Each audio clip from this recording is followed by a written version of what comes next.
We should do a Game of Thrones retrospective because We could do. I do want to at some point. I do want to try and watch all of them back to back again and try to yeah, get like because I watched like the last few seasons like years apart, so I sort of yeah. forgotten lots of it. Well, because there was definitely everyone was caught up in the hype for ages, weren't they? And I Yeah. want to see like watching it now, knowing how it ends and what a shit show it becomes. Like, was it as good as we thought, or was it just Well, hype? I mean, I'll state it now, and then if we do ever do this, this will stand as my like the time capsule of my thoughts. Yeah, But like season 1 and 2 were fantastic. I don't care what anyone says about the rest of it, but those 2 seasons were just really, really, yeah. really stand out. I think. I think I agree. Season 1 and 2 are incredible. I think season 1 is my favourite. I Yeah. actually really, really like season 4. Season 4 is also very good. There are some really good episodes in season 4. Yeah, Like I know, like Blackwater in particular from the end of season 2. That is one of yeah, my favorite Game of Thrones episodes of all time. Like of all the big battles, that one yeah. That is I an think it's excellent one. like on par with Battle of the Bastards. Yeah. Maybe I don't. It's such a I good one. think I really like the fucking finale of season 4 where it is just the battle of the wall or whatever the fuck it's called. Oh, is that with the The whites? wildlings attack. They attack the wall. Oh, okay. You know what I'm talking about? I feel like I've forgotten the detail. The one that's just an hour and a half movie of Jon Snow killing wildlings. I'll be honest. I think I've forgotten that. The one where dies. Oh, okay. Very vaguely. Yeah. Spoilers. Well, fucking hell. but no. The Mountain of the Viper is the main thing I remember from season 4 because that was Yeah. a phenomenal episode. That episode is really good. But yeah, that episode 9 of season 4 where it is just basically a movie of Jon Snow defending the wall, and it's like one of the only episodes where it never cuts away from to anyone else, and it is just really solid. On like that episode is really, really, really good, and I think it holds up so well. Also, see, I don't know, it is good. I think the Battle of the Bastards is obviously amazing, but again, the rest of Series 6 is nowhere near as good, Yeah, I can't remember anything else that happened in season 6 besides Battle of the Bastards. Really. Yeah, exactly.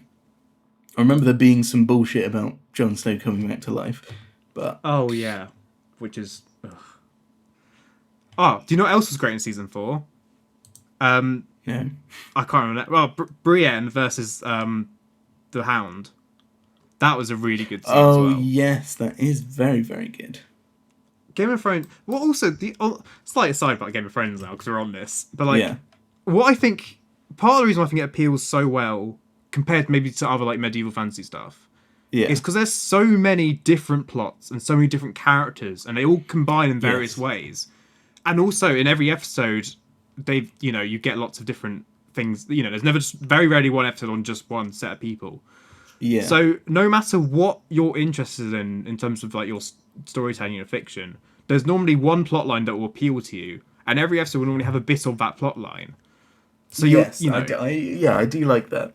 Also, I think what it does that other sort of fantasy things don't do is that it shows that people are fucking bastards. yeah, I like there's literally no one in Game of Thrones that's completely good or even completely evil necessarily. They're Yeah. all just equally Whereas- like power hungry bastards. Yeah. Yeah. Whereas in Lord of the Rings, like the humans are just good. They are just inherently. Yeah, they're holier than thou even. Yeah, exactly. They are just inherently the good guys. As is the dwarves and the elves. Like, yeah, the elves are a bit snooty, but they're still good. Like, there's Yeah. no there's no possibility that these guys are ever going to be the bad guys. There's always the orcs. And Sauron is like the embodiment of evil. And Yeah, there's nothing else to his exactly. character besides just being he is evil, registered trademark kind of thing. But so, even like stuff like Star Wars is similar, isn't it? Yeah. Because even Han, who's supposed to be a scoundrel, is still he's not an asshole. He's not a bastard. Or when they try to make him have rougher edges, Disney fucking well, not even Disney. Lucas just sands them off because it's like, Yeah. oh no, it'll mess with the family image. But enough's been said on that. Yeah. But that does always annoy me about that. But I just love that how well written the bad guys are, but also how it's like, they're not, people are imperfect, and I think it does a very good representation of day to day evil. Yeah. They say evil makes it sound like a commute. Like, get on the tube, come into work, 9 a.m., do evil all day, get off at 5. Yeah, Yeah. And the other thing with Game of Thrones, so like I've said before, like I really dislike everything to do with White Walkers and North of the Walls. Always I yeah, found really boring.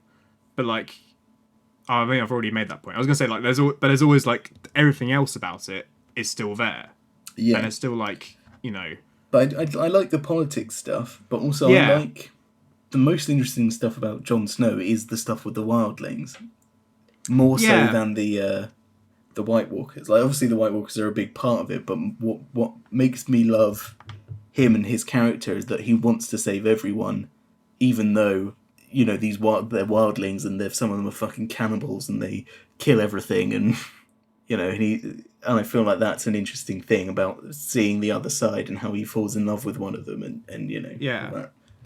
Because I've got everyone in Westeros, and certainly like the Night's Watch are all like, oh, the Wildlings are all evil, horrible, terrible people, and it's always propaganda. And they get north, and like most of them, they are just other people. Yeah, Again, there's no good or bad. They're both just sets of people, and like like John brings them together, and it's like that's another thing as yeah. well. There's a lot of like trying to bring everyone together to fight a bigger evil. But there's also, and again, another again, it does a very good job of showing you how there's good on evil on every side.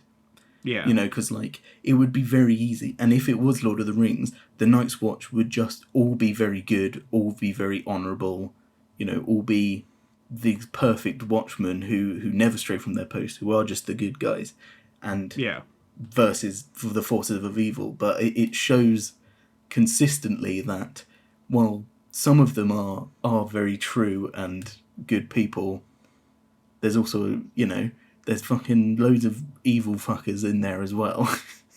And it's the same with like again with the Lannisters. Like even you're supposed to hate the Lannisters, but then there's still Lannisters you like, and they are just normal people. yeah. And there's still moments where you still like you feel for them and their struggles. Yeah, And like also the way they can reverse a character and your feelings towards them, like Jamie. In the first 2 seasons, you despise him, and later on yeah. he's great, and you I come to love think him. his character arc would have been so good had they done the ending right. Like his Yeah, redemption arc would have been incredible, but they fucked it right at the end. yeah. God, season 8 was dumb. Yeah.